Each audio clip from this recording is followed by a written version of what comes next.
अस्सलाम वालेकुम dear students. आज का हमारा जो टॉपिक है वो है एविडेंस ऑफ हाइड्रोजन बॉन्डिंग या हाइड्रोजन बॉन्ड।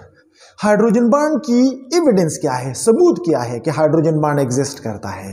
तो हाइड्रोजन बॉन्ड को प्रैक्टिकली प्रूव करने के लिए हम एक ग्राफ थोड़ा डिस्कस करेंगे।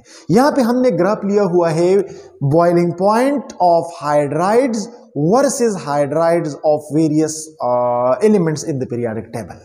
देखिए, hydride is the compound of hydrogen with something else, with any other element. ठीक है, हमने यहां पे पीरियड 2, पीरियड 3, पीरियड 4 और पीरियड 5 के एलिमेंट्स का हाइड्राइड लिया हुआ है और उनके बॉइलिंग पॉइंट्स को हमने कंपेयर किया है। ठीक है, कार्बन, सिलिकॉन, जर्मेनियम, टिन, ये कार्बन फैमिली है।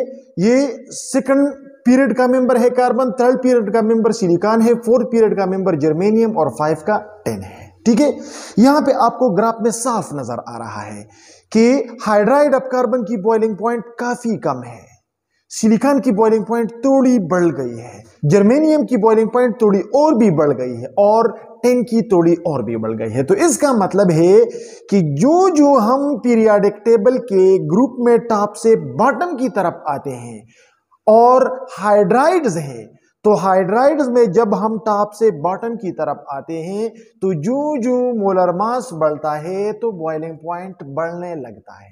ये ग्राफ हमें ये बताता है।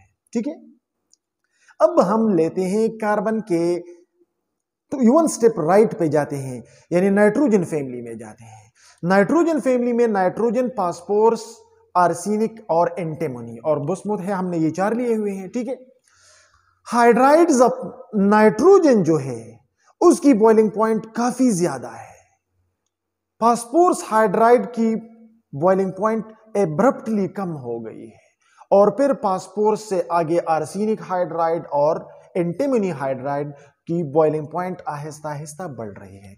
इसका मतलब है अगर हम अमोनिया को छुपा दे तो बाकी पैटर्न इसी तरह पैटर्न को ओबे कर रहा है कि जो जो मोलर मास ऑफ हाइड्राइड बढ़ रहा है तो बॉइलिंग पॉइंट में आहिस्ता आहिस्ता इंक्रीज आ रहा है। लेकिन अमोनिया जो है वो एक्सेप्शन है, क्योंकि अमोनिया का मोलर मास इन तमाम हाइड्राइड से काफी कम है, तो इसका होना चाहिए था, लेकिन इसका एब्रप्टली अनएक्सपेक्टेडली हाई है। ठीक है, सिमिलरली अब हम हेलोजन फैमिली को लेते हैं, फ्लोरीन, क्लोरीन, ब्रोमीन और आयोडीन। फ्लोरीन को छोड़ के HCl का मोलर मास, HCl का बॉइलिंग पॉइंट काफी कम है, HBr का बॉइलिंग पॉइंट थोड़ा इंक्रीज हो गया है और HI का बॉइलिंग पॉइंट और इंक्रीज हो गया है। अब HF इन तीनों में से सबसे कम है, लिहाजा HF का बॉइलिंग पॉइंट कम होना चाहिए था, लेकिन ये अनएक्सपेक्टेडली हाई है। HF का बॉइलिंग पॉइंट एक्सपेक्टेशन से काफी ज्यादा है। HF को छोड़ के बाकी हाइड्राइड्स जो है वो नॉर्मल पैटर्न को ओबे कर रहे हैं। और इसी तरह ऑक्सीजन फैमिली को देख ले, ऑक्सीजन को छोड़ के H2S की बॉइलिंग पॉइंट कम है, सिलीनियम हाइड्राइड की थोड़ी ज्यादा है और टेलुरियम के हाइड्राइड की और भी ज्यादा है। जबकि H2O जो है ऑक्सीजन का जो हाइड्राइड है उसकी बॉइलिंग पॉइंट कम होनी चाहिए थी, लेकिन वाटर का जो बॉइलिंग पॉइंट है वो सबसे ज्यादा है, वो 100 है।